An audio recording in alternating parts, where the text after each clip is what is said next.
नमस्कार। आज चर्चा होएगी कुछ वेरी इंपॉर्टेंट क्वेश्चंस हैं। यह क्वेश्चंस 150 लिस्ट निकाली गई है क्वेश्चंस के, जो प्रीलियम से संबंधित है। उत्तर प्रदेश प्रीलियम्स अभी आके गया है, वहाँ से क्वेश्चंस उठाए गए हैं। वेरी इंपॉर्टेंट क्वेश्चंस हैं।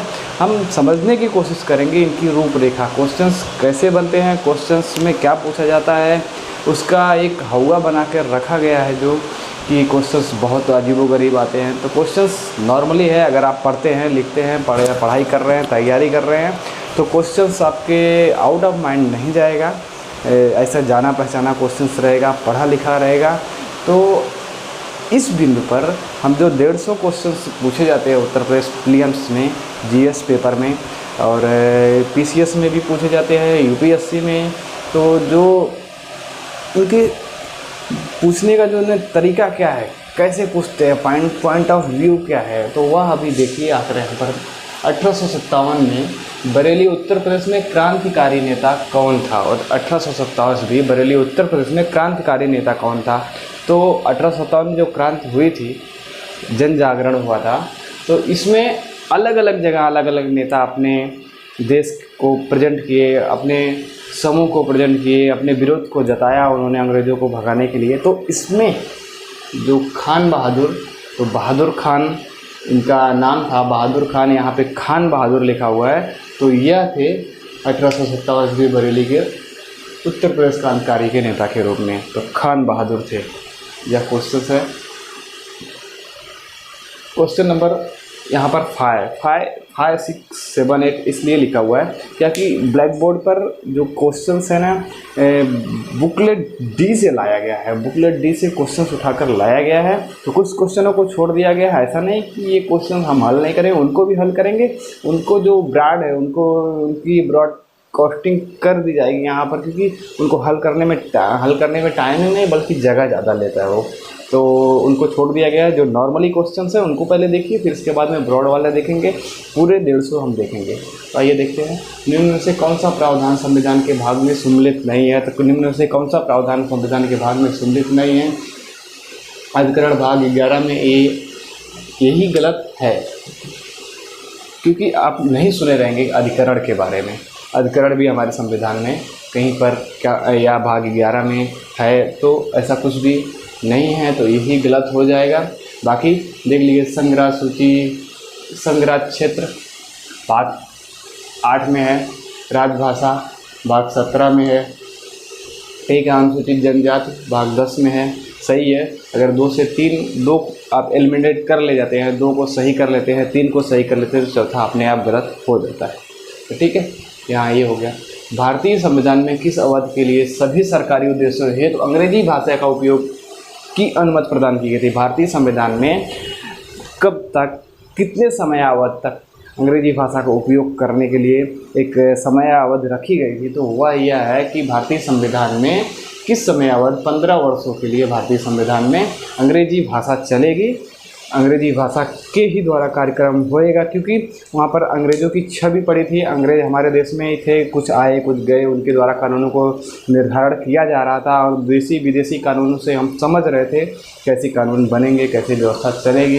तो 15 वर्षों के लिए हम लोगों ने तय किया था, हमारे संविधान द्वारा उसे प्रदत्त अंग्रेजी भाषा को एक विधिक रूप मिल गया था कि 15 वर्षों तक अंग्रेजी भाषा ही चलेगी। ठीक है, यहाँ पर हो गया। यह निम्न में से कौन सा कीटभक्षी पौधा है? निम्न में से कौन सा कीटभक्षी पौधा है? तो निम्न में से ये जो कीटभक्षी पौधा है, यह बहुत ही नामचीन कीटभक्षी पौधा है, नेपेंथिस कीटभक्षी पौधा है।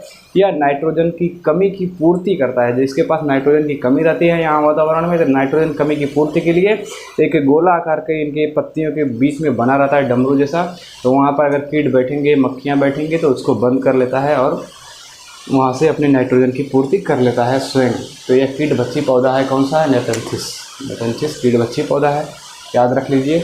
और दिया है एक भौगोलिक इकाई जो पानी इकट्ठा करती है, भंडारण करती है, पानी को छोड़ती है, उसे कहते हैं, क्या कहते हैं? तो देखिए, ध्यान रखिए, अभी यहाँ पे क्या क्या दिया है, आर्द्रभूमि दिया है, व्यर्थ भूमि दिया है, जल विभाजक दिया है, पानी का हौजा दिया है। तो आर्द्रभूमि कौन सी होती है? जो आर्द्रभूमि दलदली भूमि होती है, जहाँ पर पानी रुकता है, रहता है, उसे आर्द्रभूमि कहते हैं। हौजा, पानी का हौजा, जहाँ पर पानी इकट्ठा किया जाता है, पानी वहाँ पर रहता है, पानी का उपयोग किया जाता है, वह पानी का हौजा होता है। व्यर्थ भूमि जिसका कोई कारना हो, उबड़ खाबड़ हो, गड्ढा हो, जहाँ पर कोई भी काम नहीं किया जाता वह व्यर्थ भूमि होती है। अब बच गया नंबर डी। डी में क्या है? जल विभाजक। जल विभाजक क्वेश्चन आप पढ़िए, क्लियर हो जाएगा। क्या दिया है? एक भौगोलिक इकाई जो पानी इकट्ठा करती है, भंडारण करती है, पानी को छोड़ती है। पानी इकट्ठा करती है, उसका भंडारण करती है, पानी को छोड़ती है, तो क्या कहते हैं? जल विभाजक ही कहेंगे ना। जो इकट्ठा करे, भंडारण करे और छोड़े, तो जल का विभाजन अलग अलग दशों में करती हैं। तो कौन करता है? ऑप्शन नंबर डी सही है, यहाँ पर जल विभाजक सही है। ठीक, तब या पीसीएस के क्वेश्चंस ऐसे क्वेश्चंस है, थोड़ा दिमाग लगाएंगे, थोड़ी तैयारी करेंगे, जान से जी जान लगा देंगे तो आपको कोई नहीं रोक सकता। ठीक, देखिए क्वेश्चन नंबर 9, बुक लिस्ट जो है, जो पेपर आया था डी नंबर के क्वेश्चंस से या क्वेश्चंस उठाया गया है डी बुक लिस्ट से, और इनके जो क्वेश्चंस है आपके सामने है। क्वेश्चन नंबर 9 देख लीजिए। Question number, the challenge of world poverty पुस्तक के लेखक कौन थे? The challenge of world poverty पुस्तक के लेखक कौन थे? तो गुन्नर मर्डन जी थे। गुन्नर मर्डन जी वर्ल्ड पुस्तक के लेखक थे, the challenge of world poverty.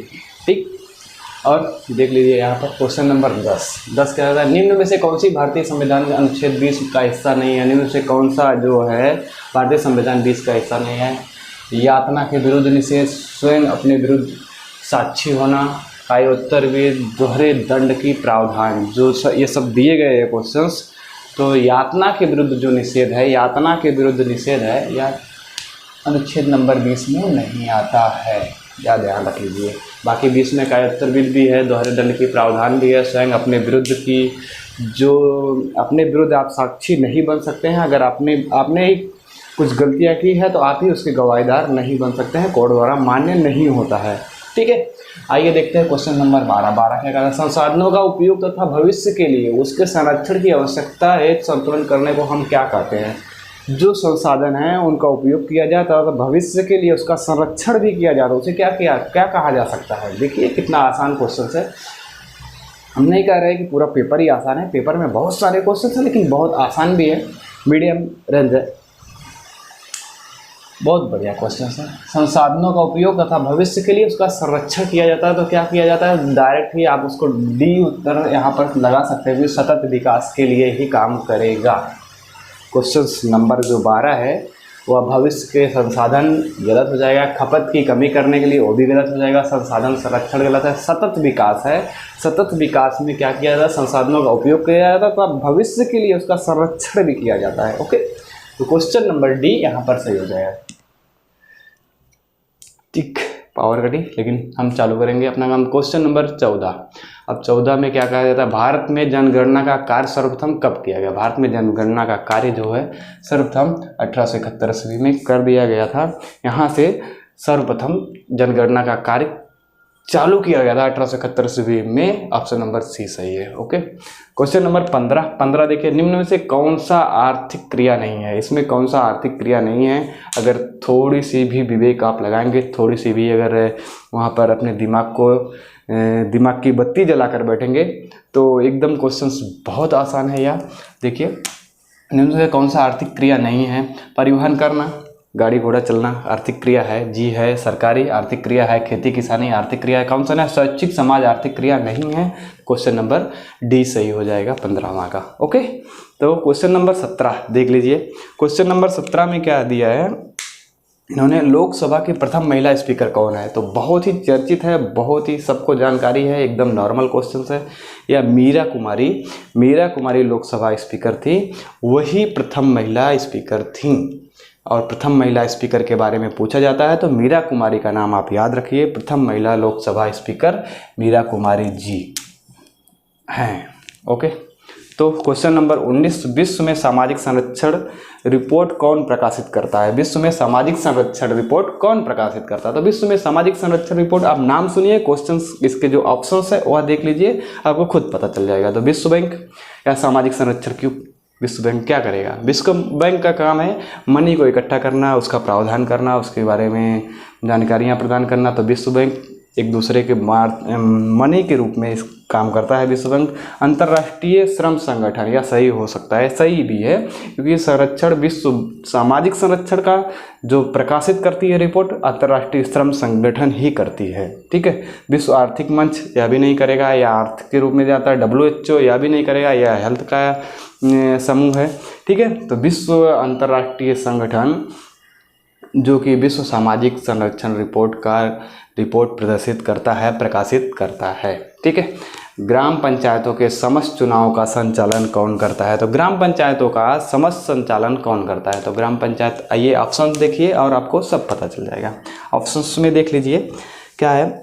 राज्य का निर्वाचन आयोग, राज्य की व्यवस्थापिका, पंचायती राज आयोग, भारत का निर्वाचन आयोग जो है तो वो लोकसभा के कार्यों को करता है। केंद्रीय जो चुनाव होते हैं लोकसभा वाले, उनका जो काम करता है ज़्यादातर वह उसका काम है निर्वाचन आयोग जो भारत का है। राज्य का निर्वाचन आयोग है, पंचायती ग्राम पंचायत का है तो राज्य के तहत ही होएगा, तो राज्य का निर्वाचन आयोग ही ग्राम पंचायतों के निर्वाचन का पूरा रूपरेखा तैयार करता है, उसके तहत ही निर्वाचन किया जाता है। तो ज़्यादातर क्वेश्चंस हैं आसान होते हैं, केवल वहाँ पर दिमाग की बत्ती जलाकर बैठिए, क्वेश्चंस आराम से पढ़िए, हिंदी और इंग्लिश दोनों में पढ़कर देख लीजिए, उनके ऑप्शंस पढ़िए, ये ऑप्शन क्या कहते हैं, एक दो ऑप्शंस उसमें आपको लगा रहेगा, पढ़ा हुआ दिख रहा है या सही है। अगर आप कन्फ्यूज़न में हैं तो अगर लग रहा है कि यह नहीं है तो उसको लिमिट कर दीजिए, यह भी नहीं है उसको एक दो बचते हैं तो उसमें से पढ़ा लिखा जो है समझ में आता है उसको ट्रिक कर दीजिए। और बहुत आसान क्वेश्चंस हैं, ज़्यादा कुछ है नहीं इसमें, और पूरे पेपर में देखा जाए तो ज़्यादा से ज़्यादा आसान क्वेश्चंस ही मिलेंगे आपको। अगर आपने तैयारी की है तो उसमें कोई रोक नहीं सकता आपको क्लियर करने में। ठीक है, तो ध्यान रखिए, नेक्स्ट सीरीज में फिर से मिलेंगे, फिर 15-20 क्वेश्चंस को हम लाएंगे, आसानी से यहाँ पर हल करके आपको दिखाएंगे, कैसा हल करने की ट्रिक आपको बताएंगे, कैसे हल किया जाता है। Thank you.